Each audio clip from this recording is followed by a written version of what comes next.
28, Olimpiada Argentina de Filosofía, Secretaría de Educación Media.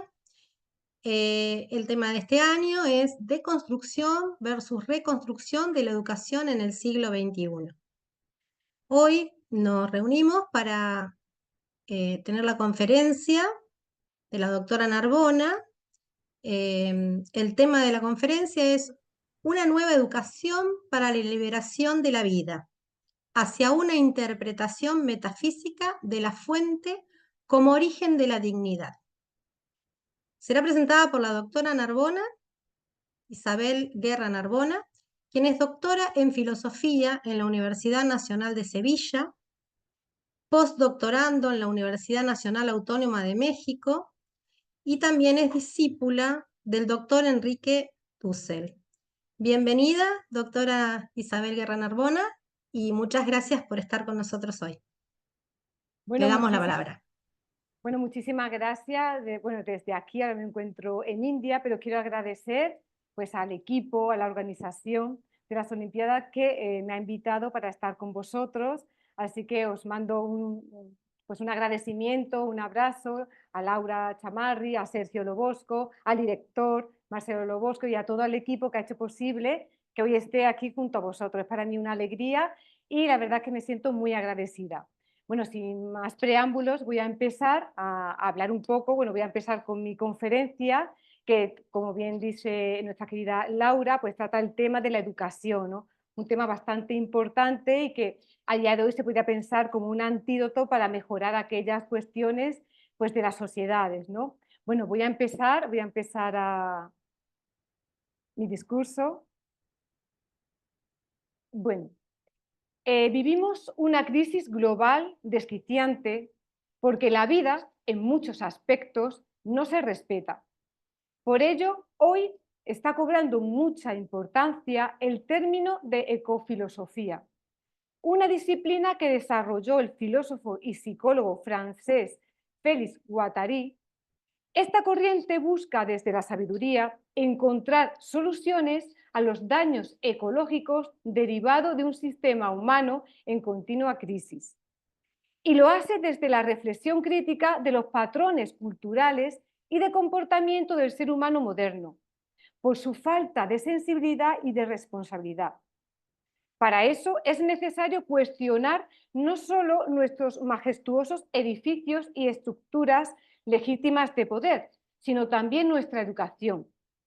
Educación como un proceso por el cual vamos aprendiendo ciertos conocimientos y habilidades que nos convierten en seres virtuosos para enfrentar y superar los retos y desafíos que nos presenta el contexto donde nos situamos. Pero también una nueva educación requiere de memoria y conciencia histórica, además de humildad. Tener la capacidad de sumirnos en el pasado y tener la suficiente valentía para enfrentar nuestros errores desde una visión autocrítica en relación a nuestra identidad como civilización y reconocer ante el mundo qué lugar hemos ocupado en la historia mundial los occidentales y qué hicimos justamente con nuestra educación. Mi exposición parte de dos cuestiones fundamentales que he desarrollado desde la filosofía de la liberación y que las formulo de la siguiente manera. 1. ¿Cuál es el origen histórico del deterioro, que sufre la Madre Tierra? ¿Qué significa esa destrucción? 2. ¿Existe alguna conexión o vínculo entre el machismo que sufre la mujer y el deterioro que sufre la naturaleza?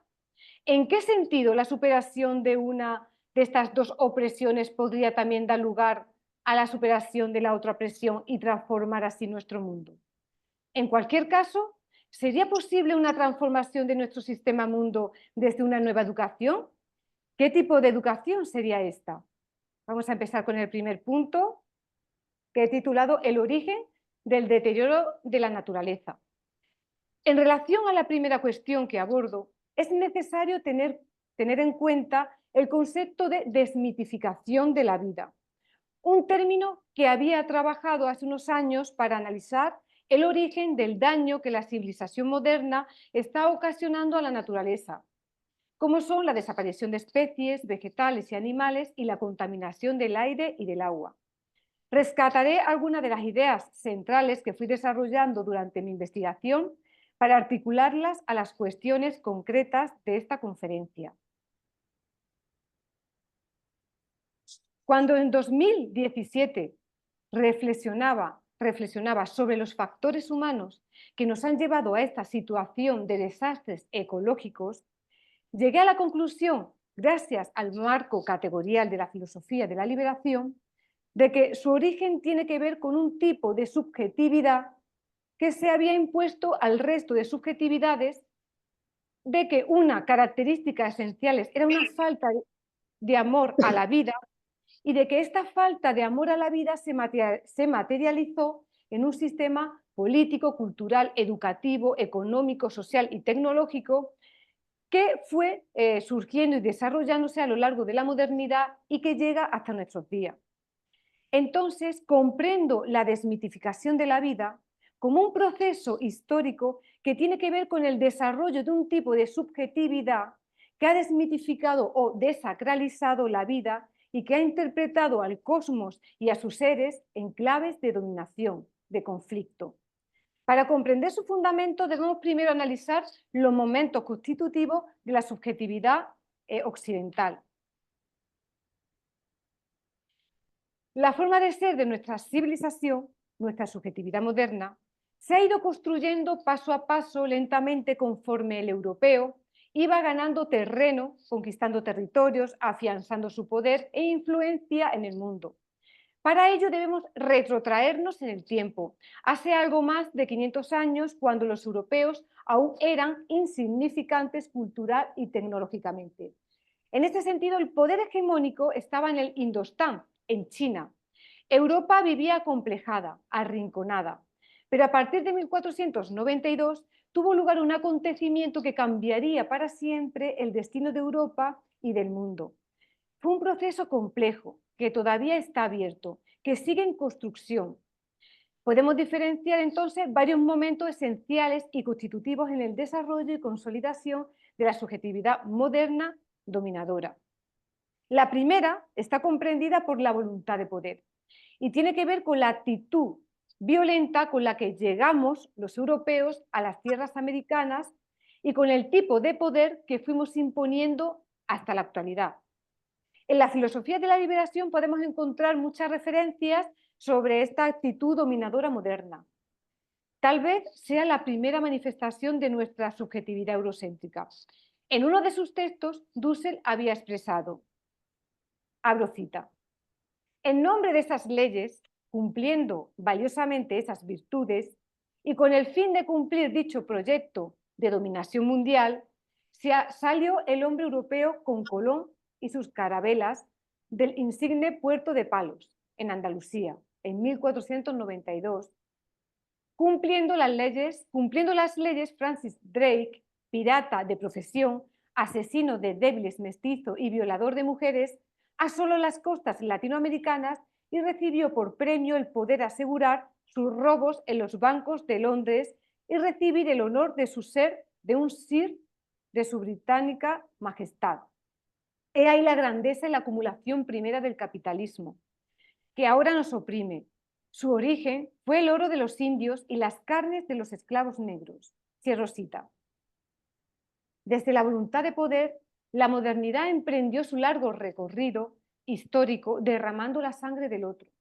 En el siglo XVI, la situación de los indígenas era muy lamentable debido a la forzosa explotación y la opresión que tenían que soportar, así como también por las numerosas epidemias que causaron grandes estragos entre sus comunidades de vida. Y como la mano de obra indígena era cada vez más escasa, empezamos a importar esclavos africanos. Cada año unos 3.000 o 4.000 personas eran arrancadas cruelmente de sus tierras, Angola, Guinea, Senegal o el Congo, y eran llevadas en barcos en pésimas condiciones hasta los puertos de Veracruz y Cartagena de Indias, aunque también entraron por Buenos Aires para ser trasladados para ser trasladados luego a Brasil. Se trataba de un comercio humano, quizás el primero a ese nivel de sufrimiento y de injusticia, que extendimos los europeos por gran parte del continente americano. En esta primera etapa, como voluntad de poder, todavía los europeos no teníamos un control y dominación suficiente como para coronarnos los únicos emperadores del mundo e imponer a todas las naciones nuestro proyecto imperialista. Aún estaba la hegemonía de China y del mundo musulmán con las que teníamos que lidiar y que seguían siendo un gran referente político, económico y cultural en la franja denominada euroasiática. Un segundo momento que alimentaba nuestra subjetividad moderna europea vino dada por la desmitificación de la vida.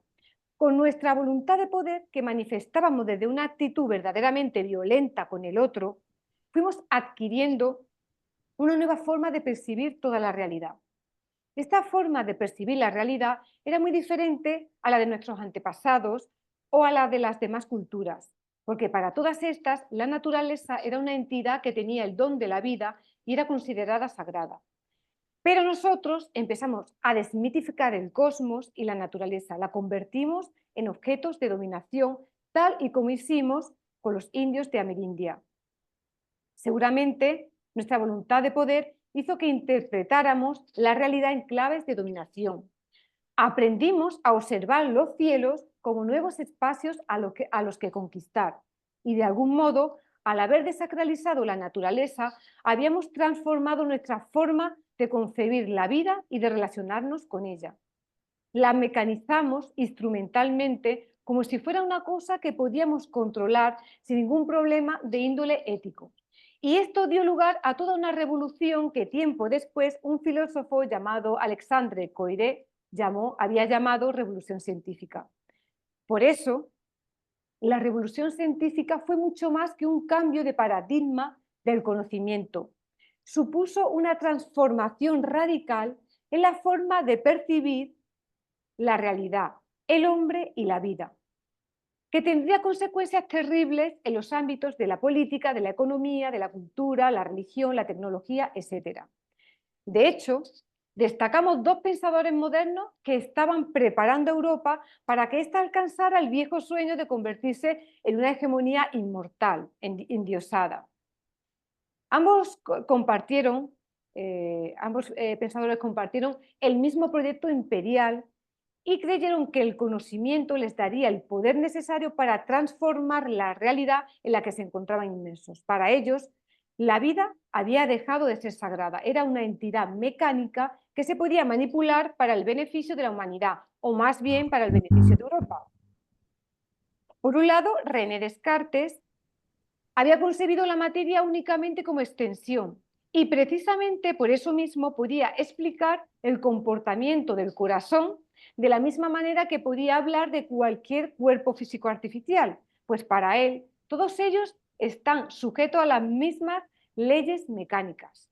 En el discurso del método había dejado escrito, abro comillas, según las leyes de los mecanismos, que son las mismas que las de la naturaleza, cuando varias cosas tienden a moverse hacia un mismo lado, sin que haya espacio bastante para recibirlas todas, las más fuertes deben dar de lado a las más endebles y menos agitadas, y por lo tanto ser las únicas que lleguen, se recita.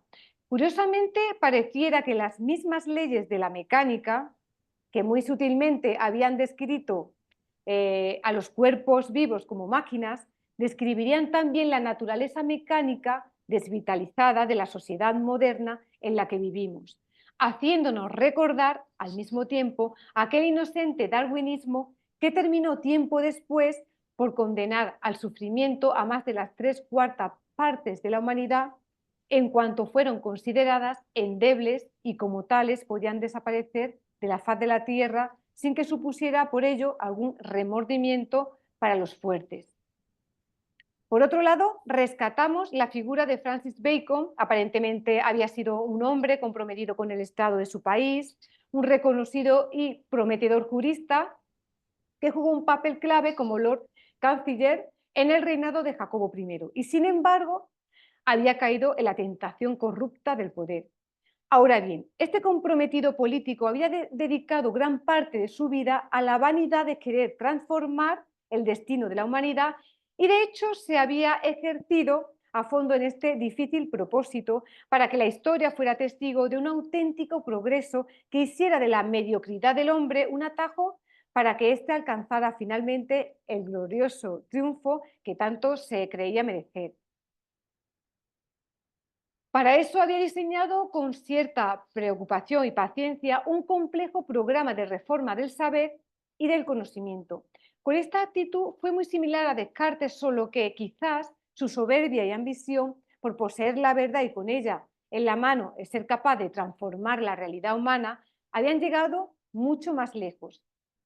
En efecto, si el padre de la modernidad reconoció ciertos límites imposibles de sobrepasar por la razón humana, puesto que, abro comillas, nuestra voluntad no se determina naturalmente a desear, sino las cosas que nuestro entendimiento les representa en cierto modo como posibles, cierro cita, el filósofo inglés no tuvo el menor reparo en creer que el poder infinito de la razón, que unido al de la experiencia, podrían lograr transformar, como hacen las abejas con el néctar de las flores, la naturaleza innata y severa de los objetos. Abro cita. Las ciencias han sido tratadas o por los empíricos o por los dogmáticos. Los empíricos, semejantes a las hormigas, solo saben recoger y gastar. Los racionalistas, semejantes a las arañas, forman telas que sacan de sí mismos el procedimiento que sacan de sí mismos. El procedimiento de la abeja ocupa el término medio entre los dos.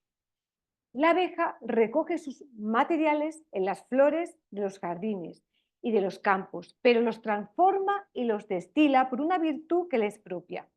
Esta es la imagen del verdadero trabajo en la filosofía, que no se fía exclusivamente en la fuerza de la humana inteligencia y ni siquiera hace de ella su principal apoyo, que no se contenta tampoco con depositar en la memoria, sin cambiarlos, los materiales recogidos en la historia natural y en las artes mecánicas, sino que los lleva hasta la inteligencia, modificados y transformados. Cierro cita. Pero ciertamente, querer transformar la realidad es un propósito exclusivamente venido de nuestro ego moderno europeo. En este sentido, ¿cómo los antiguos querrían transformar una realidad que es de por sí sagrada? Sería sin duda el mayor de los sacrilegios que podrían cometer el ser humano en relación a la divinidad. Quizás por ello nunca llegaron a desarrollar una ciencia sustentada en la experimentación y se quedaron entonces suspendidos en el ámbito de la argumentación y de la contemplación del cosmos. Pero los modernos europeos, a partir del siglo XVII, con una subjetividad basada en un desprecio a la vida y al otro, no solo se contentaron con controlar y manipular la historia de los seres humanos desde una política de la dominación, sino que también vieron la posibilidad desde la ciencia y la técnica de controlar y transformar la naturaleza, lo sagrado e intocable para los pueblos originarios y para los antiguos. Precisamente el lenguaje que utilizaba Francis Bacon en sus obras ya muestra esa subjetividad violenta y dominadora de Europa. Era un pretender trascender y superar la subjetividad humana, incluso la misma vida, y autoprogramar la mente humana como si fuera una máquina perfecta. Era pues una lógica completamente dominadora que emergía de un severo autocontrol. Abro cita. La nueva lógica ha de superar todo subjetivismo. El único remedio saludable es el reconsiderar nuevamente la tarea de la mente, viendo que ésta no recaiga en los vicios inveterados. La obra del conocimiento humano ha de ser metódica, transsubjetiva y de eficacia práctica, como si se llevara a cabo por medio de máquinas. Cierro cita. Este nuevo camino era justamente la experimentación, puesto que el hombre servidor e intérprete de la naturaleza ni obra ni comprende más que en el propósito de sus descubrimientos experimentales irracionales sobre las leyes de la naturaleza. Fuera de ahí, nada ni nada se puede, se lo cita. Ciertamente, con el desarrollo de la revolución científica, Europa pudo producir una nueva tecnología con la que ganarle la batalla a sus enemigos. Porque la guerra y no el amor a la sabiduría, porque el deseo de triunfo y no, porque el deseo de triunfo y de gloria y no de educación y progreso del ser humano fueron en realidad el fundamento de esa revolución de conocimientos. Los inicios de la revolución científica estaban centrados en determinadas técnicas para solucionar ciertos problemas relacionados con la navegación oceánica, las artes militares y la minería. En cierta manera, se tenía la certeza de que si se llegaba a solucionar tales problemas, Europa no lo tendría muy complicado a la hora de lograr sus tan ansiados objetivos históricos y culturales.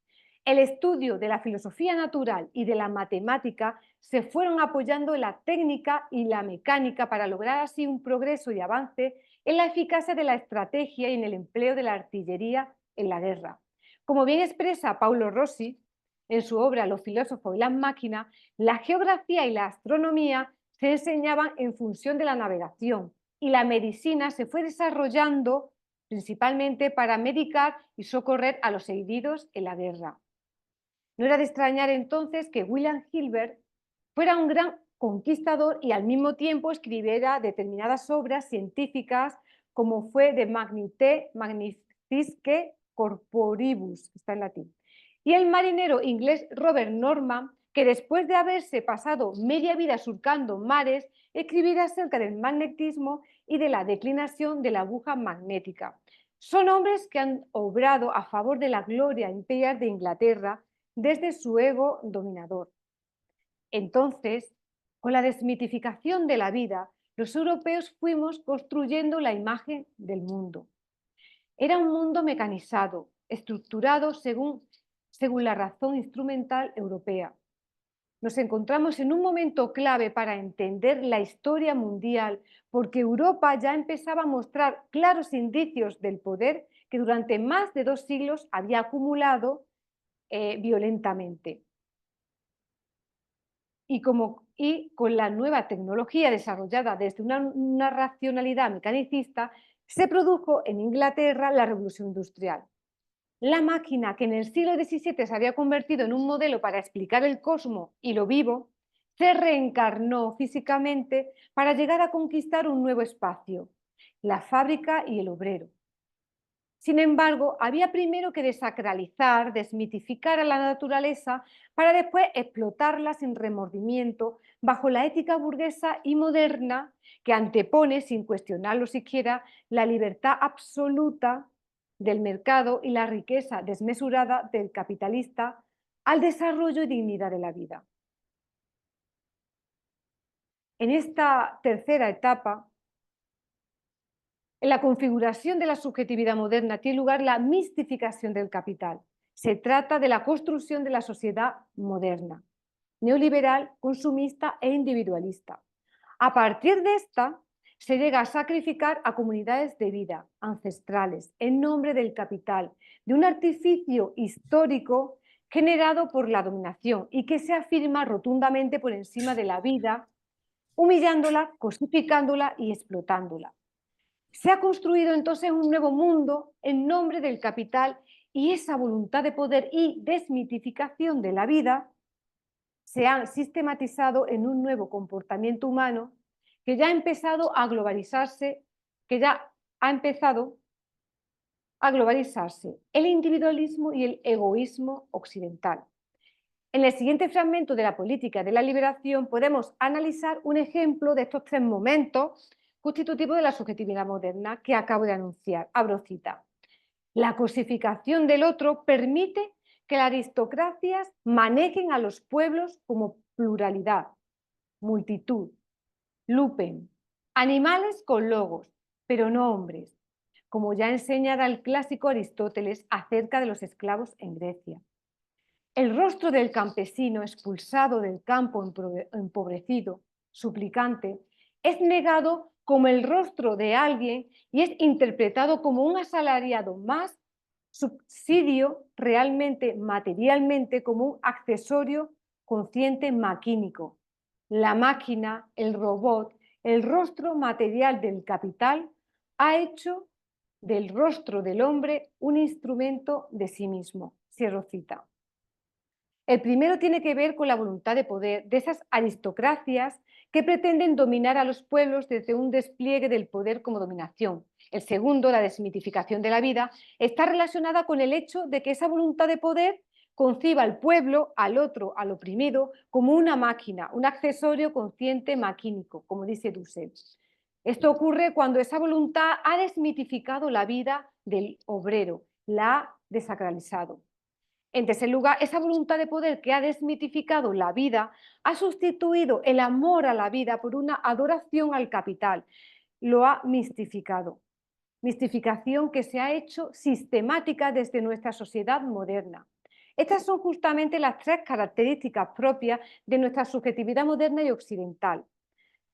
Estas tres etapas o momentos se dan de manera simultáneas y se codeterminan siendo las responsables de las catástrofes sociales y naturales que vivimos los humanos en la Tierra. Bien, pues ahora voy a hablar del segundo punto, que tiene que ver con mi estancia también en India, la experiencia que he vivido, cómo me ha transformado interiormente para comprender cómo aplicar las categorías de la filosofía de la liberación a esta realidad de la India, ¿no? Y comprender cómo se vive y cuestiones que quedan encubiertas y que no se ven desde Occidente. Bueno, y que lo he plasmado pues, en mi obra ¿Por quién lloran los perros? Bien. En esta segunda parte me centro en esta cuestión.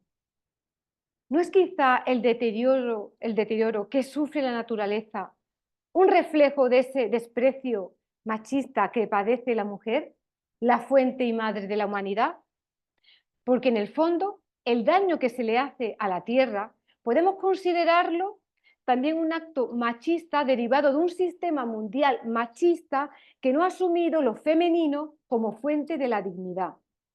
Porque el fundamento del machismo es precisamente el desprecio a la fuente, a aquello que tiene como potencialidad la fuerza engendredora de lo real, de la vida.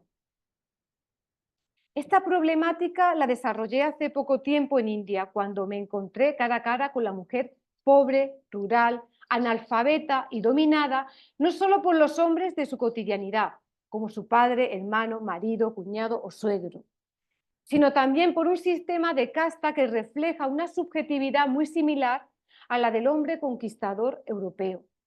En cualquier caso, en un pueblo del norte de Bandicui, descubrí un vínculo muy significativo entre la mujer y la madre tierra, que lo fui reflexionando desde el concepto de fuente. Consideré que ser fuente es ser madre, tener la posibilidad y el don privilegial de crear y transformar el universo. Pero además me atrevería a afirmar que parte de nuestro cuerpo tiene algo de esa maternidad, seamos incluso hombres. Todas nuestras células son maternales porque originan nuevas células que forman nuestra corporalidad viva, nuestro universo celular y corporal, porque en el fondo lo femenino es universal, pluriversal, universal y fractal. Está en todo y de todas las formas. Es el útero de la propia vida en su actividad expansiva y sagrada. Desde esta visión no puede haber lucha ni confrontación entre lo femenino y lo masculino, al igual que tampoco puede haberlo entre el ser humano y la naturaleza. Por una parte, la naturaleza es madre de toda la enorme diversidad viva, y ella crea todos aquellos medios naturales que hacen posible y permiten el desarrollo biológico de los seres naturales, aún en situaciones extremas y precarias. Por otra parte, la mujer es madre de la humanidad y ella crea las primeras mediaciones familiares y sociales para que los seres humanos puedan desarrollarse culturalmente en la sociedad o para que puedan transformar si claramente no se es feliz en esta, si no se es pleno. pero ambas no dejan de ser las dos caras de una misma moneda, de la propia vida autocreadora que se proyecta espontáneamente como un camino de apertura en el futuro incierto. Curiosamente, India me mostró que el ser más oprimido de la tierra tiene el don supremo de proteger lo más valioso, lo sagrado. Ese ser aparentemente débil y vulnerable, considerado insignificante por su mundo, es realmente el rostro de la vida que ha asumido su fortaleza y coraje y lo ha asumido desde el amor. Así la mujer india se defiende del desprecio machista generando lo que solo ella puede generar, aquello que le arrancan cada día sin permiso para destruirlo. Me emocionó saber que en India se suman cada vez más mujeres que han decidido consagrar sus vidas al acto solidario de plantar árboles para repoblar el vacío que deja el ego de quienes han concebido lo sagrado como una oportunidad para acumular poder. Así, en un pueblo de Rajasthan, Piplatri, las mujeres plantan 111 árboles por cada niña que nace. Este acto puede interpretarse como una humilde forma de celebrar y de dignificar la fuente de la vida, la naturaleza y la mujer. Y no hay acto más imponente que ayudar a esa fuente a expandir su grandeza por la tierra, por el cosmos infinito. Aquellas increíbles mujeres, analfabetas y probablemente sometidas durante toda su vida a la autoridad de sus padres, hermanos y maridos, me habían enseñado que ningún feminismo puede sustentarse con eficacia sin defender primero ese amor y respeto incondicional por la vida, por la madre, por la fuente originaria de donde todos hemos emergido como seres naturales. Por tanto, para un nuevo mundo más humano, se hace necesario el establecimiento de una nueva educación que tenga como base esencial el amor a la vida, pues solo desde este es posible la reconciliación entre los opuestos, entre lo masculino y lo femenino. Entre la ética, entre el opresor y el oprimido en la política, entre la madre tierra y el ser humano en la ecología. En este sentido, la educación tiene un fundamento claro y evidente que no es otro que liberarnos de aquellas estructuras históricas y dominadoras que han comprendido la realidad desde una dualidad cuyos elementos conviven continuamente enfrentados. Superar esa dualidad opresora y este enfrentamiento es posible si trascendemos la concepción que hemos ido desarrollando de la vida, del ser humano y de la mujer. Comprender que la realidad tal y como la conocemos no se forma a partir de elementos opuestos donde los unos sean los superiores y los otros los inferiores, sino que estos elementos, todos ellos, se complementan de manera armoniosa y dan lugar a una unidad donde se desintegra cualquier signo de dualidad. Porque la dualidad es en sí, al fin y al cabo, el principio engendrador de cualquier conflicto que emprendamos los humanos aquí en la Tierra. Cuando no queremos comprender que la vida como unidad integradora de lo real, de lo que nos sostiene aquí, en ninguna de sus miles de millones de caras y de facetas puede ser dominada, simplemente por ser ella la fuente eterna de la dignidad. Bueno, pues muchas gracias. Aquí termino pues mi discurso, mi conferencia, lo que he venido trabajando. Muchas gracias a todos. Buenísimo, Isabel, gracias. No, gracias, Isabel. Bueno, si alguien gusta hacerle alguna pregunta o algún comentario a la doctora, o levanta la mano o escribe en el chat, nos podrían ir diciendo.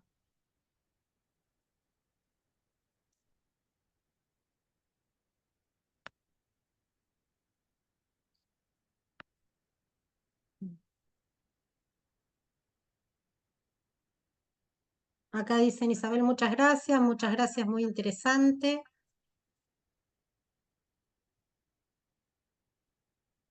Bueno, gracias a vosotros por asistir. Bueno, espero dice que os Melina de haya Escobar. gustado. ¿Puedo hacer una pregunta, Laura? Sí, cómo no. Eh, Muchas gracias por la conferencia, doctora. Quería saber cómo desarrollar un poquito más la idea, esa comparación que hiciste entre el machismo y la mujer como víctima y el capitalismo que también hace víctima a la naturaleza por su razón maternal, digamos, según entendí. Muchas gracias, Walter, ¿no? Walter Alejandro. Pues una pregunta muy profunda que estoy en este momento, estoy desarrollando precisamente porque esto es un trabajo que requiere de mucha profundización, de mucha reflexión, de mucha documentación. Y bueno, y lo que estoy planteando ahora es que tanto ese machismo que siente la mujer como esa violencia que sufre en muchas comunidades, ¿no?, por el capitalismo, eso tiene que ver por un tipo de subjetividad que se ha ido desarrollando, por una falta de amor a la vida. Por un tipo de, quizás comprendamos, bueno, no, pero si se reconoce que la vida es muy importante, ¿no? Pero no, realmente no se ha comprendido lo que es la vida y no hay un amor y un respeto como ella merece, ¿no? Entonces, a la vida a partir sobre todo de la revolución científica, pues se la ha ido estudiando, explotando, torturando, ¿no?, en los laboratorios, tratando como si la vida fuera un objeto. De hecho, muchos pensadores modernos, y hoy todavía tenemos huella de eso, piensan que el cosmos, que los seres vivos son máquinas. Entonces, esa falta de amor a la vida, de consideración hacia ella, es lo que también hace encubrir lo que es la mujer, como lo femenino. Precisamente lo que ha hecho que no se comprenda que es un ser digno igual que el hombre y que se le ha dominado desde esa ignorancia, desde esa subjetividad machista del varón europeo que consideró que él tenía el poder para controlarlo todo. Y bueno, y esto viene de mucho atrás, si nos retrotraemos también el tema de la mujer, ¿no? Porque para muchos pensadores antiguos, lo femenino tenía que ver con la materia y la materia era lo corrupto y lo espiritual era lo divino. Eso pasó también con los modernos, ¿no? Para los modernos lo mental es lo divino, lo espiritual es lo divino y lo corporal es lo que se corrompe, lo negativo, lo que hay que destruir. Y eso es de lo que se trata, de darle la vuelta, de comprenderlo desde otra óptica. Si comprendemos si basamos una educación donde la base sea el amor a la vida y comprender que la materia, la corporalidad, es digna, viene de la fuente, es digna. Si comprendemos que no hay dualidad y que todo es unidad, que tanto mente como corporalidad, materia como espíritu, forma una dualidad y que eso es la fuente, si comprendemos eso desde de un respeto y un amor, entonces pues se van a diluir por todo, pues el concepto, o sea, la imagen que tenemos, bueno, la imagen que se ha ido creando de la mujer histórica, ¿no?, el trato que se le ha dado y también cómo viven muchas personas hoy en el mundo, por ejemplo, en África, ¿no? En realidad, estos problemas que tenemos mundiales, que se han ido desarrollando a lo largo de la historia, todos tienen un eje común. Y hay que indagar en ese eje común, en ese origen, que es una falta de amor a la vida y de reconocimiento, ¿no? Bueno, esto hay que profundizarlo más y trabajarlo más, pero bueno, yo parto de esa idea, de esa falta de amor, pues, a la vida. Es muy interesante. Y otra, me permito otra pregunta. Ajá, sí. ¿Tuviste la oportunidad de hablar con alguna de esas mujeres india? No sé en qué idioma, pero bueno, em, para saber cuál es su pensamiento respecto a este punto, de cómo, si ellas se sienten realmente oprimidas bueno, o despreciadas por sus hombres, digamos, o si ellas tienen otra postura. Te cuento, yo pasé 8 años en una isla del Pacífico Papua New Guinea y tuve oportunidad de hablar con mujeres que también estaban en esa misma situación que vos describías. Eh, pero algunas de ellas, al estar en el sistema, no lo pensaban como lo pensamos nosotros. Ellas se encontraban cómodas en esa situación. Probablemente porque no conocían otra situación, ¿no? Pero se sentían cómodas y respetadas cuando nosotros criticábamos, por ejemplo, el bride price que debían pagar por ella. Nosotros decíamos, una mujer que se compra por dinero, por cerdos. En cambio, para ellas era todo un honor. Es decir, para ellas era, wow, ¿cuánto valgo? Que me dan lo más preciado que tiene la comunidad de mi futuro marido, lo dan por mí, trabajan por mí, yo tengo un valor. No sé si me entiendes. Sí te entiendo y he vivido eso también aquí. Yo estoy ahora mismo en un pueblo, no estoy en una ciudad grande, porque en la ciudad se puede encontrar más movimientos feministas, ¿no? En las grandes ciudades. Yo estoy en un pueblo pequeño del norte de Mm, Rajasthan y entonces estoy en un entorno familiar, yo estoy casada con un chico indio, estoy metida en en una ujú, familia india y muchos de... bien, Y yo, bueno, participo de esos rituales, de esas costumbres, y sí he visto que la mayoría de estas mujeres, sobre todo las mayores, las mujeres que son más mayores, ellas defienden este tipo de sistema y están a gusto con ellas, ¿no? O sea, están a gusto y lo claro. defienden, ¿no? Porque a mí, oye, ponte el velo, ¿no? Te tienes que poner el velo porque tienes que ponerte esto, si me falta algo, Dios mío, ¿no? Y yo me doy cuenta y digo, pero pobres mujeres, porque a mí me duele, y yo lo hice por respeto a la cultura, porque obviamente no puedo imponer mi mundo occidental, llegar a un país e imponerlo y decir, no, nosotros las mujeres no nos vamos a sentar en el suelo, en una esterilla, nos vamos a sentar, no puedo hacer eso porque Chamika, sí, porque la mayoría de ellas todavía no lo entiende, no lo entienden porque tienen tal encubrimiento desde pequeñas porque desde pequeñas son anuladas, desde pequeñitas. Entonces, ¿qué ocurre?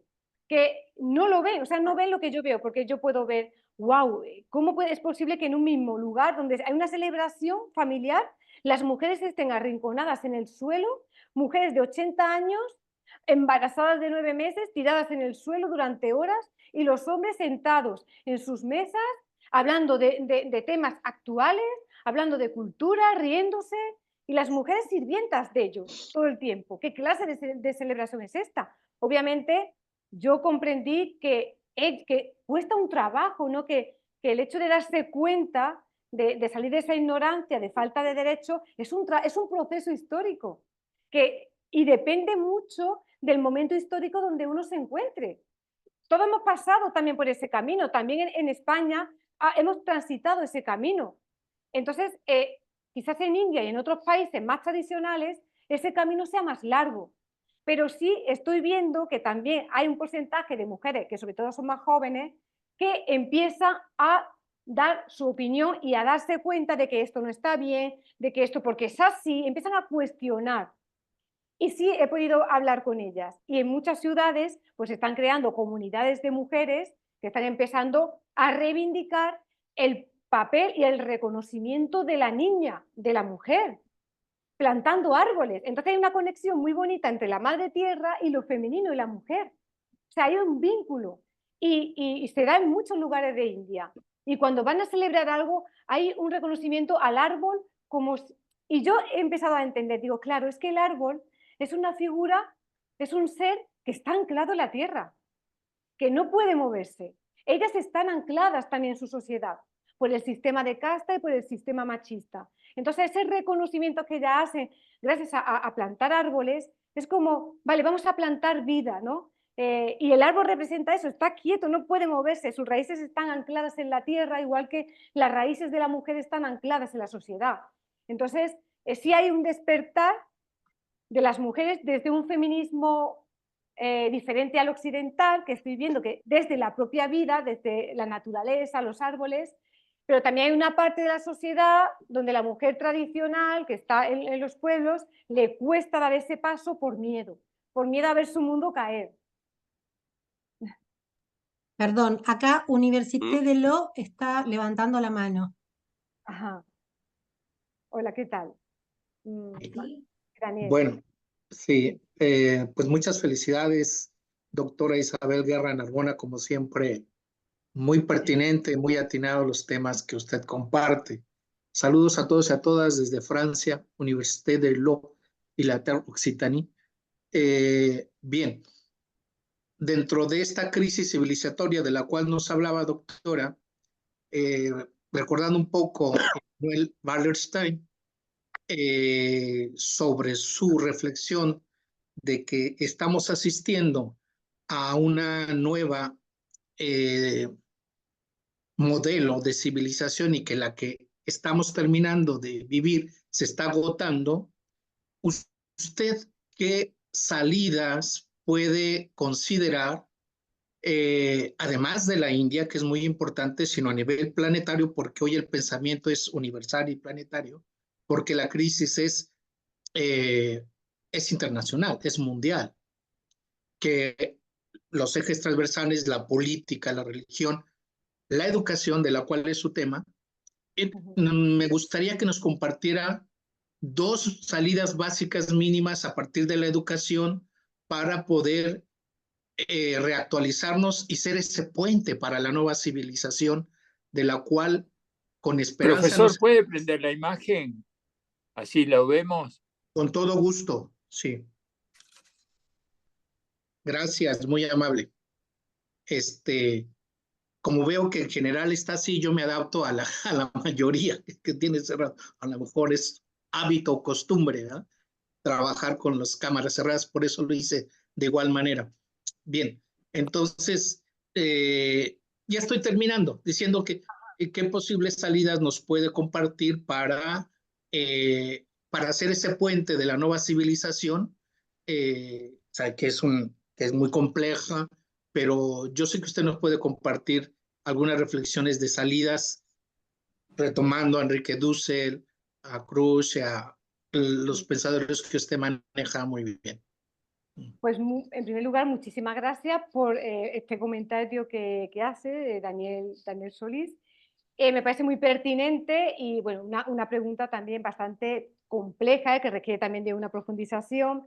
Y bueno, yo muchas veces les digo a mis estudiantes, estamos en un momento clave para cambiar muchas cosas en el mundo. ¿Por qué? Porque es verdad que la globalización ha creado elementos muy negativos en cuanto a la identidad de muchas culturas. Pero eso también ha creado una herramienta que, aunque ahora no la veamos con claridad, en un futuro puede ser una herramienta pues, para transformar. Y estas son las redes sociales.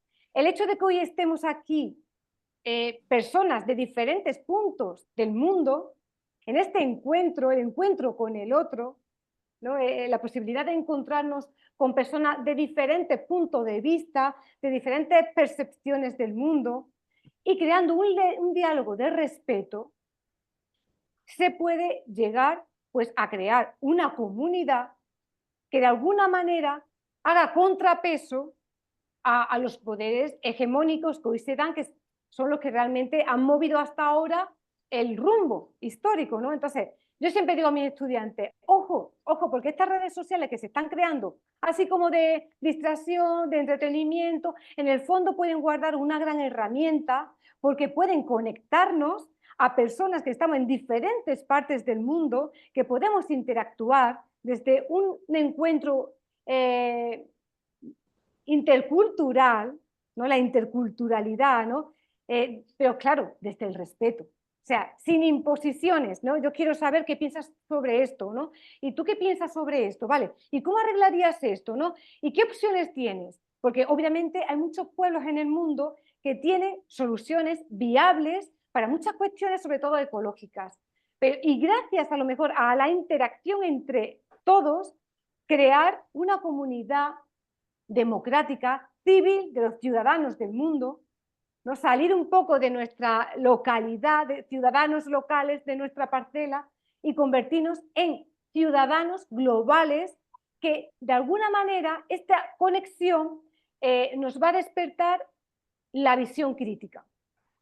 Porque yo he analizado también muchas de las actitudes que tenemos antiguas, bueno, desde hace y ahora también, ¿no?, del ciudadano, y es que es un ciudadano pasivo. No toma mucha iniciativa en los problemas mundiales. Pero si poco a poco se va creando una plataforma, que ya se está haciendo, global del ciudadano, que se interesa por las cuestiones del mundo, que quiere saber, ese quiere saber de alguna manera se va a ir nutriendo en una conciencia crítica. Y esa conciencia crítica global que se va a ir creando va a ser como de contrapeso con, pues con la sociedad, bueno, con los líderes, ¿no? Con los líderes que de alguna manera pues están tomando, que han tomado la iniciativa hasta ahora, ¿no? Entonces yo creo que sí es posible este cambio y que se puede dar precisamente por los instrumentos que se están creando, sobre todo redes sociales, ¿no?, que hace que de alguna manera nos encontremos, creamos un espacio en común, que nos podamos conocer, que podamos interactuar, que haya, y de esta manera también se va a poder crear una cierta empatía, ¿no? Porque yo conozco la realidad del otro y al conocer la realidad del otro puedo pensar, ah, yo no sabía esto, yo no sabía que esta persona está viviendo esto, ¿no? Y eso claro que puede transformarnos. Bueno, es una de las cuestiones que yo visibilizo, ¿no? Doctora, tengo dos preguntas. Una que dice, ¿podrías explicar de nuevo la relación entre la madre tierra y el feminismo? Y la otra es, buenas tardes, ¿qué nos puede aportar con respecto a la educación para los jóvenes? Esa pregunta la hizo Rocío y la anterior la hizo Delfina. Muy bien, pues Delfina y Rocío, muchísimas gracias también a vosotras por vuestras preguntas. Bueno, hay una relación entre la mujer y la madre tierra que yo interpreto desde el concepto de fuente. Fuente como creadora, ¿no? La naturaleza que crea. La naturaleza crea pues el mundo biológico, las relaciones entre los seres vivos. Le da un espacio a la biología, crea los seres biológicos. Y la mujer, por otro lado, es madre de la humanidad. Crea, pero no de manera, aunque sí biológicamente, pero lo crea también familiarmente, socialmente, en la cotidianidad. Ambas son creadoras, son fuente de donde emerge pues la realidad del mundo y la realidad del planeta. Entonces, el hecho del reconocimiento de esa fuente creadora, autocreadora, ese reconocimiento es lo que de alguna manera pues, va a permitirnos comprender las raíces tanto de la destrucción de la madre tierra, como esa falta de amor y de reconocimiento a la vida, pero también de la mujer también como fuente de creación de lo familiar, de la sociedad, de lo cultural. La mujer como creadora de la humanidad, ¿no?, como la que la sostiene. Entonces, yo entendí que el concepto de fuente como origen es fundamental para entender la falta de reconocimiento que tenemos hacia la vida.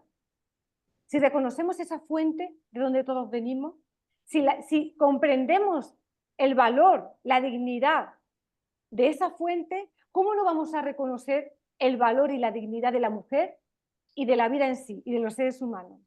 Pues claro que sí. Hay que cambiar un poco la percepción que tenemos sobre el mundo, sobre el cosmos, sobre la vida y sobre el ser humano. Y eso se tiene que hacer pues desde un autocuestionamiento, también histórico, ¿no? El autocuestionamiento de comprender que la mujer es lo femenino igual que el varón es lo masculino y que se complementan. Y bueno, la otra cuestión tenía que ver con cómo a los jóvenes, ¿no? El tema de la educación, ¿verdad? Sí, ¿qué nos puede aportar con respecto a la educación para los jóvenes? Pues, la otra pregunta, ¿se puede prender la imagen, la participante? Sí, y también la persona que nos está invitando a que abra la imagen, nos gustaría conocerlo. ¿Por qué no abre su imagen, por favor? Sí, pues cómo no. sí. Con mucho Gracias. gusto. Con mucho Encantado, gusto. gracias. Gracias. Es un honor y un placer, profesor de la Universidad de Tierra de Oceanía, de No, France. Occitanie, en el sur de Occitanie. Francia. Sí. Sí. Bueno, si las personas eso, que han hecho las preguntas que puedan aparecer. Muchas gracias. Sí, bueno, voy contestando mientras también la otra cuestión, que también es muy importante y muy significativa. Bueno, yo aconsejo a los jóvenes que, sobre todo, que desarrollen la perspectiva crítica, que cuestionen su vida cotidiana, ¿no? Que sepan ver el mundo más allá, que interactúen, que tengan capacidad de comunicarse con otras personas, ¿no? Ahora con el tema de las redes sociales, ¿no? Que es un elemento que controla muy bien los jóvenes, es un instrumento fundamental para conocer cómo se vive en otros países, ¿no? Para conocer la realidad de otros mundos. Y esto de alguna manera tiene un poder muy importante porque nos conecta, hace que nos conectamos diferentes puntos de vista y vuelvo a repetir, desde un respeto al otro, sí se puede entablar un diálogo, ¿no? Y el diálogo es la base de la educación. El diálogo es la base de la educación. Es la estructura de la sociedad se crea con diálogo, ni con imposiciones, ni con esclavitud, ni con dominio, ni con el diálogo. Dialogar es liberar. El diálogo entre los jóvenes, que haya una preocupación por la realidad del mundo, ¿no? Que uno se cuestione, ¿no? Yo he nacido en tal sitio, ¿cómo es mi mundo, ¿no? ¿Cómo me gustaría que fuera, ¿no? ¿Qué puedo hacer por él? Ah, bueno, voy a hablar con otra persona que está viviendo en la otra parte del mundo, a ver cómo es su mundo, qué piensa él, cómo puede cambiar. Crear una base, crear comunidad de comunicación, ¿no? Como diría a lo mejor Habermas, pero más allá de Habermas, ¿no? Desde la empatía, desde el reconocimiento del otro, ¿no? Desde ese acercamiento. Yo creo que desarrollar una visión crítica en los jóvenes es muy significativo y que es el futuro, y que puede ser el futuro de todas las naciones y del mundo entero. Muchas gracias también por la pregunta. Bueno, no veo otras preguntas por acá. No sé si alguien quiere levantar la mano, hacerle alguna otra pregunta. Yo soy muy hablador. Yo tengo otra pregunta, pero no sé si puedo, Laura. Adelante, Y Walter. ¿Cómo no? puede, profesor. Gracias. Te cuento un episodio que me sucedió en aquella isla del Pacífico que me prestó a reflexionar. Un hombre, imagínate esta escena, un hombre semidesnudo con un machete en la mano, caminando delante a paso firme.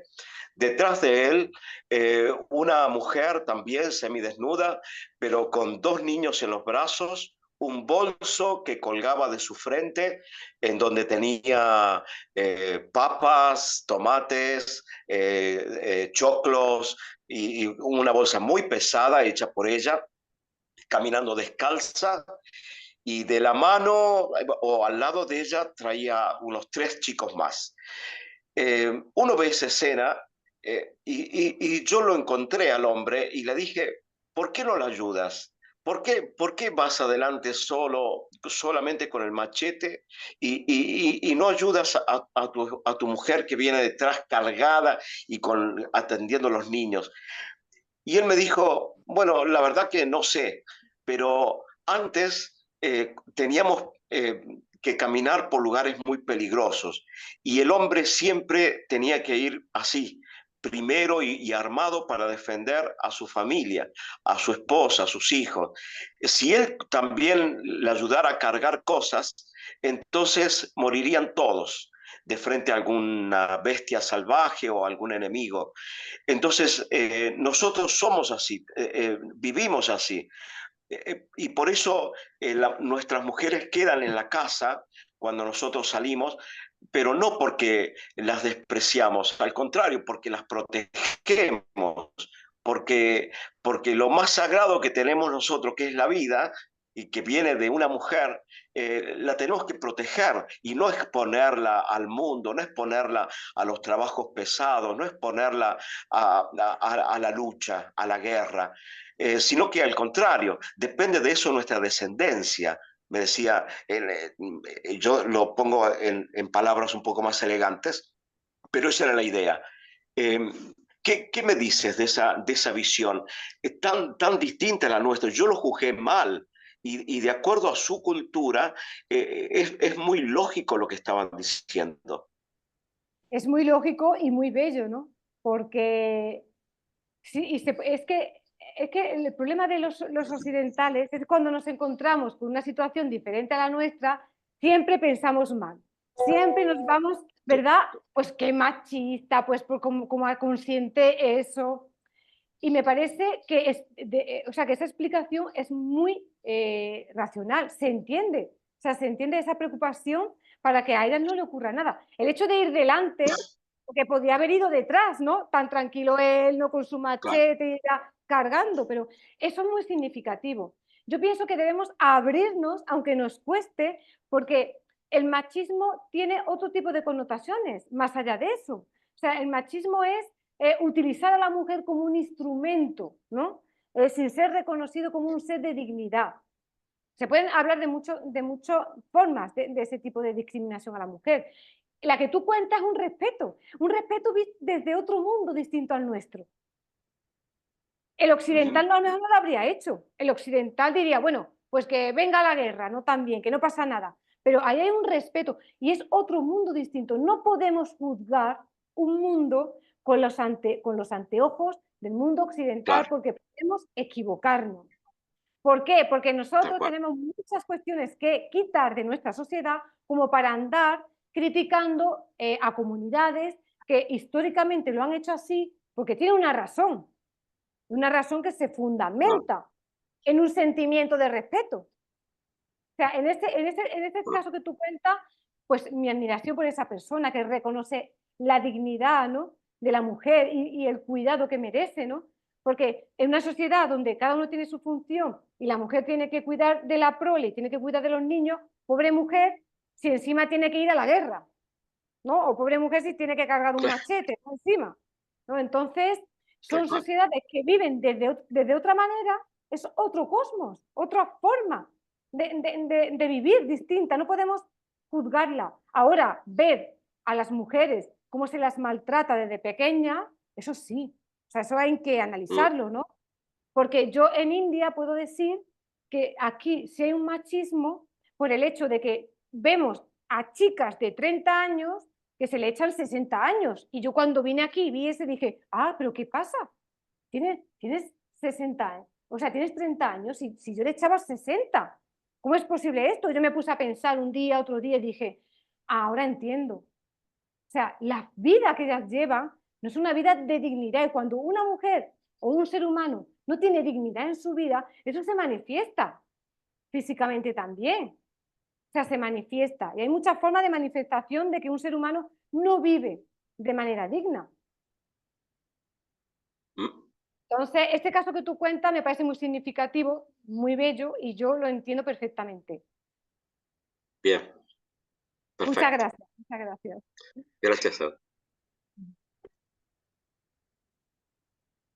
sé si hay alguna pregunta más. Bueno, no sé si alguien más tiene alguna pregunta o algún comentario.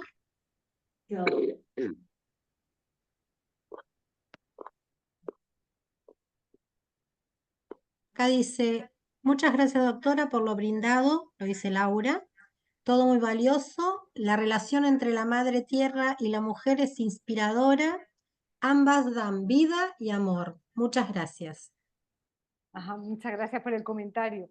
Sí, la verdad es que cuando empecemos a entender la vida, la realidad desde otra clave distinta, de que vamos por el mundo y parece que nos da miedo el contacto con el otro porque desconfiamos. O sea, uno de los elementos que tenemos los occidentales es que, o sea, que desconfiamos del otro, que vamos siempre pensando, ah, es que se acerca a mí porque quiere algo, ah, es que fíjate lo que puede hacerme, ah, es que esa desconfianza, ¿de dónde viene?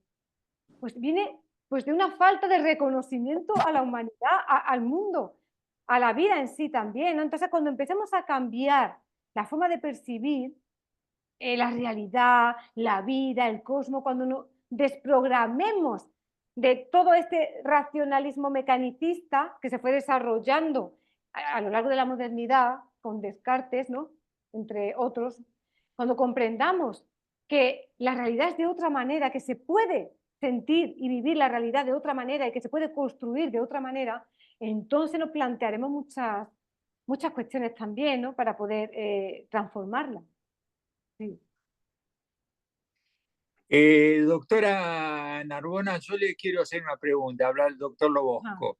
Muy bien. Para mí es un honor asistir a su conferencia, y estuve en la última parte de la misma. Yo le quisiera preguntar, si usted, que estudió tanto con el doctor Enrique Dussel, el maestro de la filosofía de la liberación, y él con el maestro Enrique Hernández, que era como su representante en Argentina, hablaban de que la relación entre filosofía y geopolítica. ¿Por qué se da esa relación y qué tiene que ver eso con el mundo multipolar? Claro, muchas gracias también, doctor Lobosco, Marcelo Lobosco. Es que la geopolítica, o sea, ser consciente de la geopolítica, de las relaciones que se establecen políticamente entre diferentes naciones, entre el mundo, eso ha posibilitado ver realmente las claves para comprender la naturaleza de la dominación, ¿no? Porque para la filosofía de la liberación, para el propio Dussel y para muchos filósofos también de coloniales, ellos configuran la realidad geopolítica desde dos elementos. O sea, el sistema mundo se puede ver, se ha construido desde un centro que ha ido ejerciendo un poder dominador hacia una periferia que ha sido oprimida, ¿no? Y esto ocurrió históricamente cuando llegaron los europeos a Amerindia, conquistaron la colonización. Entonces, todo ese proceso aún perdura. Entonces, ¿por qué es importante el tema de la geopolítica? Porque nos ayuda a comprender el cuadro, o sea, el tablero de ajedrez de cómo hoy el mundo se da.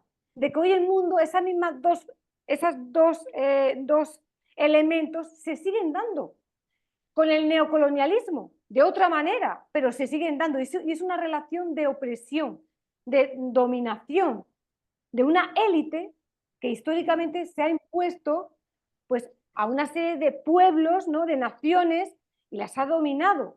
Antes con el colonialismo y ahora con el neocolonialismo, ¿no? Entonces la geopolítica nos ayuda a comprender ese tipo de relación, de dominación, y también a comprender pues, diversas soluciones, ¿no?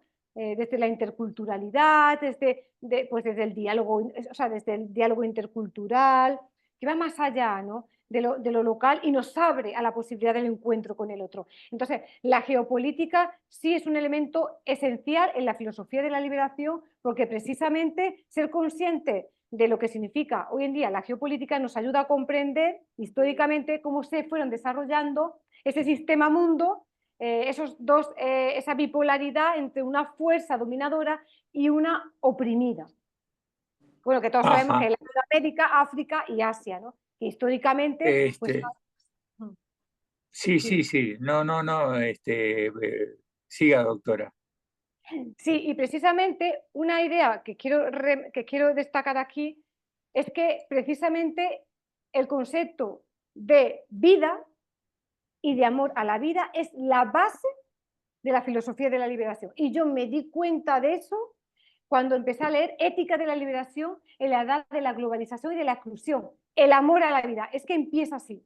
O sea, ningún sistema que quiera mejorar lo que hay no puede construirse sin un respeto a la vida, sin un amor y reconocimiento a la vida. Y las fuerzas que interactúan geopolíticamente, precisamente es por eso, ¿no? Porque hay un predominio donde no se reconoce ese respeto a la vida del otro, ¿no? A la vida de otras comunidades, y pues nos lleva a este tipo de sistemas global, de sistema político global.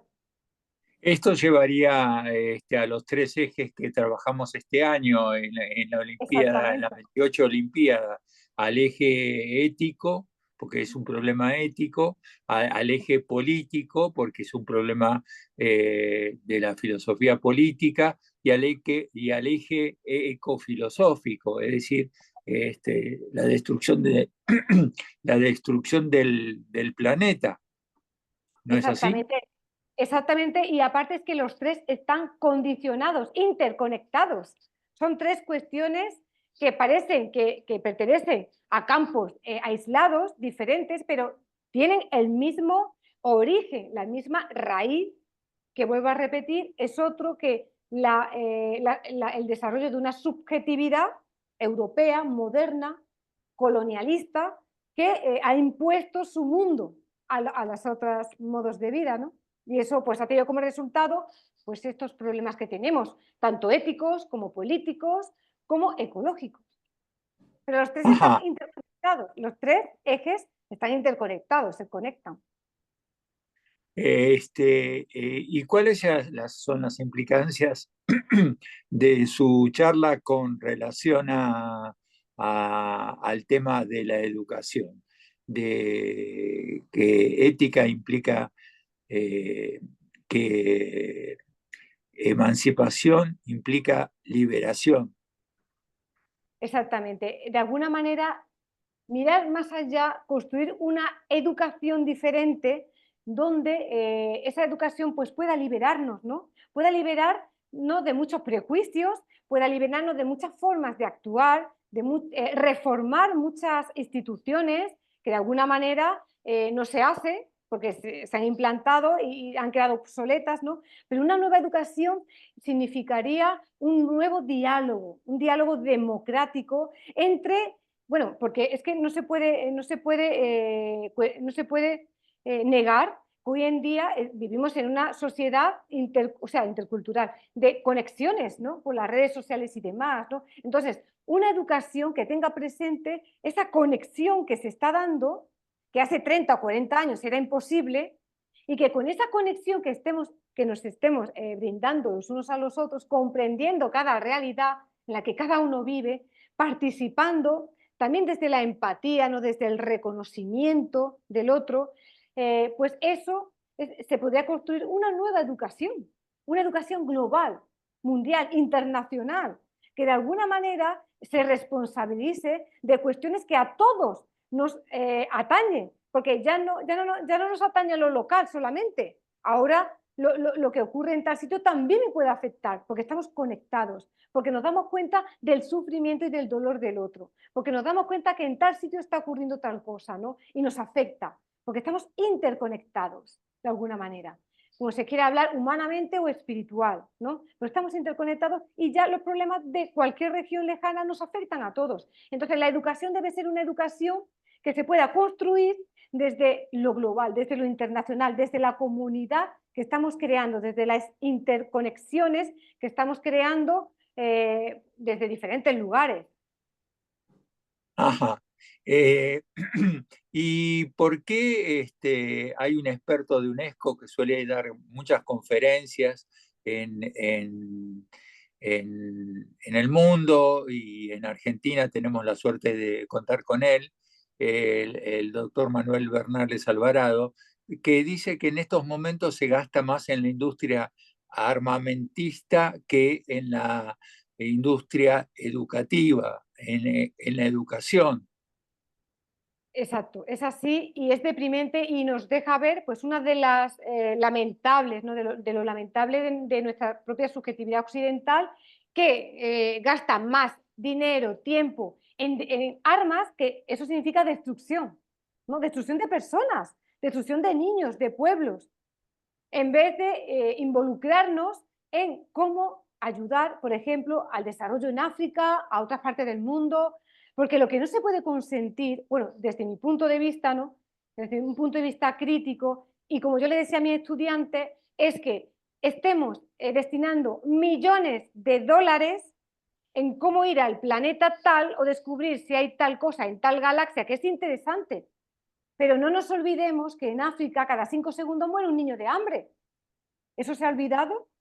Es más importante Y vuelvo a pensar también, porque me recuerda un poco históricamente, ¿no?, a la carrera espacial, ¿no?, entre dos potencias, ¿no?, entre dos.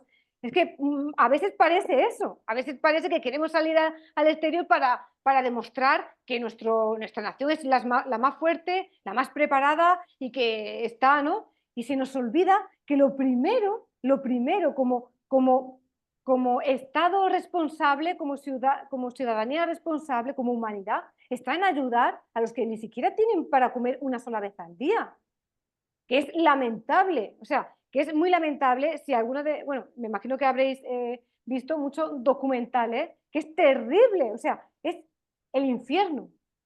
¿Y por qué no se destina esos recursos a ayudar, ¿no?, a que los niños no mueran de hambre? Por ejemplo, ¿no? Es que parece que no, tenemos que descubrir tal cosa en tal sitio, se genera, o sea, se destina millones de dólares, cuando con ese dinero se podría alimentar a media África. ¿No es mejor? O sea, ¿no es mejor primero solucionar nuestros problemas aquí en la Tierra y después empezar a ver otros fuera?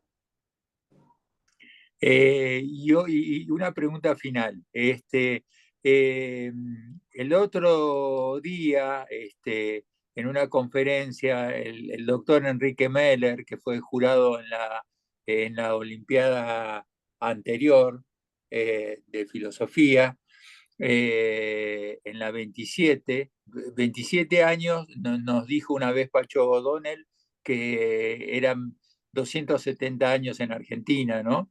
La pregunta tiene que ver con esto, que muchos países se estaban transformando, que la descolonización, ¿sí?, de estos 40 años de neoliberalismo que destruye las huellas, muchos países se estaban convirtiendo en factorías de los grandes imperios geopolíticos. ¿Usted qué piensa al respecto? ¿O qué se piensa al respecto en general? Sí, que Los lamentablemente teóricos de la descolonización.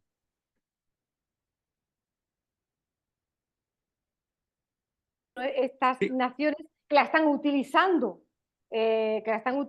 ¿no?, pues para acarrear más plusvalor, ¿no?, pues como un objeto, ¿no? Vuelvo a repetir que el problema está en convertir al otro, a la otra nación, en objetos para conseguir intereses, ¿no?, para aumentar el plusvalor, para aumentar la ganancia, los recursos, para aumentar el poder de estas multinacionales o estados, ¿no?, que lo que buscan es realmente estratégicamente posicionarse en el tablero de ajedrez, y porque lamentablemente vivimos en relaciones de competencia.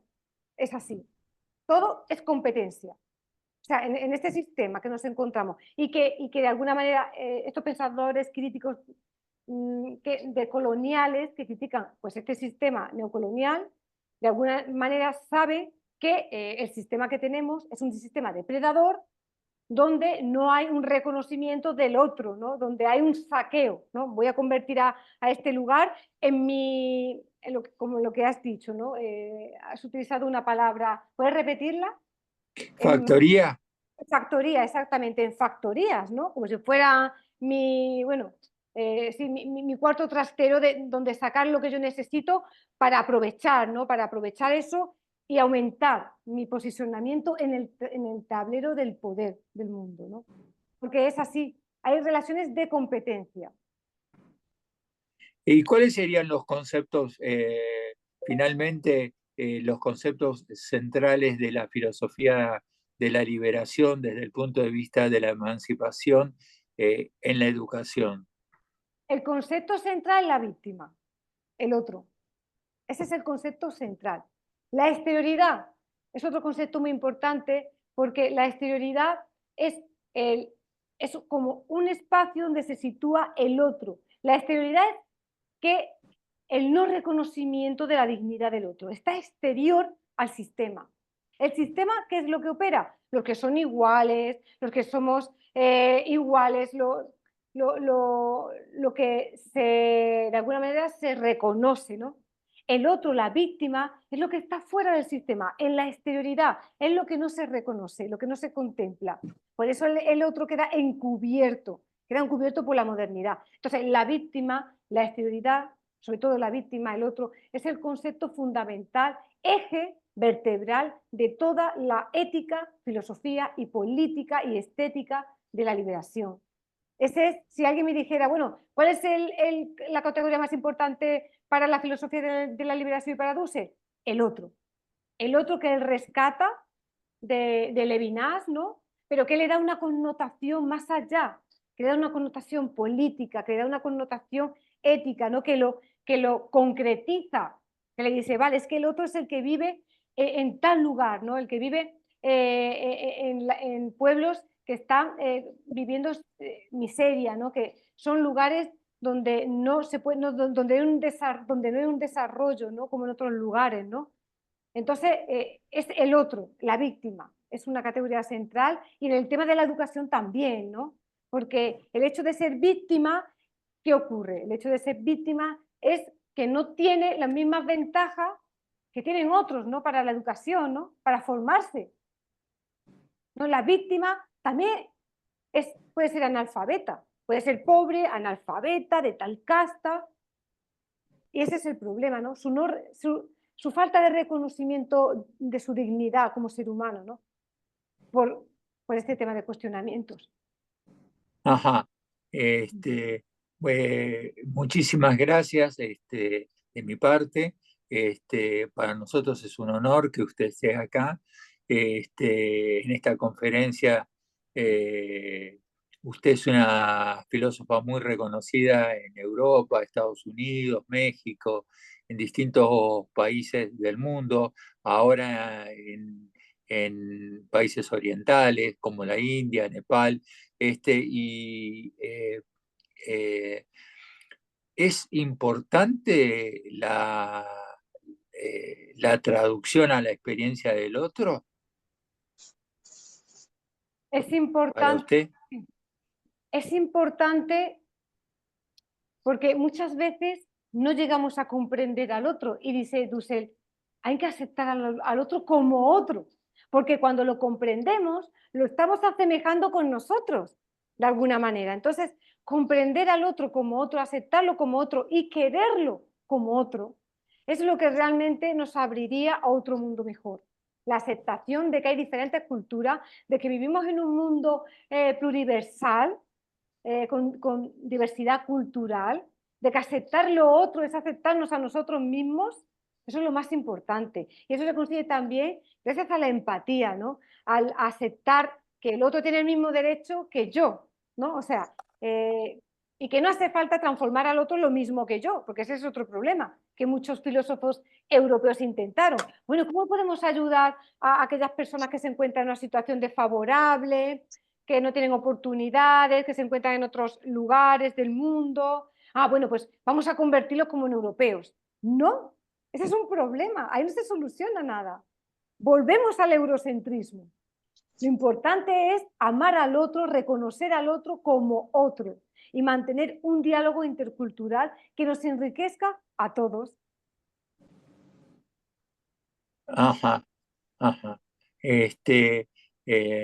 Bueno, habría toda una serie de preguntas. De mi parte, yo le agradezco la participación que acá coordina la profesora Laura Chavarri, así que le cedo la palabra a ella. Muchísimas gracias. Gracias a ti y a todos vosotros. Sí, Bueno, gracias. muchas gracias, señor director de la Olimpiada, doctor Marcelo Lobosco, por acompañarnos. Muchísimas gracias por la disposición de siempre de la doctora Isabel Guerra Nambrona para brindarnos todos sus conocimientos y sus experiencias de vida. También agradecemos a todos los asistentes, algunos, bueno, ya por cuestiones de horario que me habían avisado por los turnos, había 2 colegios con los profesores, pero hay 20 se tenían que ir. Y bueno, con esta última conferencia damos por terminado el ciclo de este año de conferencias. Ahora nos queda continuar adelante con las diferentes cuestiones de la Olimpiada, como los exámenes, la final. Así que bueno, Les deseo que tengan linda tarde todos, que sigamos todos participando de la Olimpiada como siempre. Siempre son bienvenidos, tanto la doctora como todos los asistentes a la conferencia. Y bueno, simplemente gracias y que tengan linda tarde todos. Muchísimas Bueno, muchas gracias por la gracias. invitación. Muchísimas gracias por la invitación y por vuestra asistencia y vuestras preguntas. Gracias, Muchas Laura. gracias. Muchas gracias, Gracias Laura, a también. todos ustedes. Hasta pronto.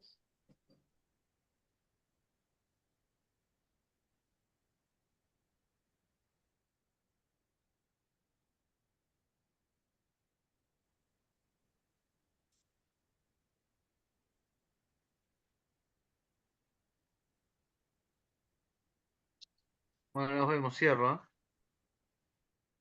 Bueno.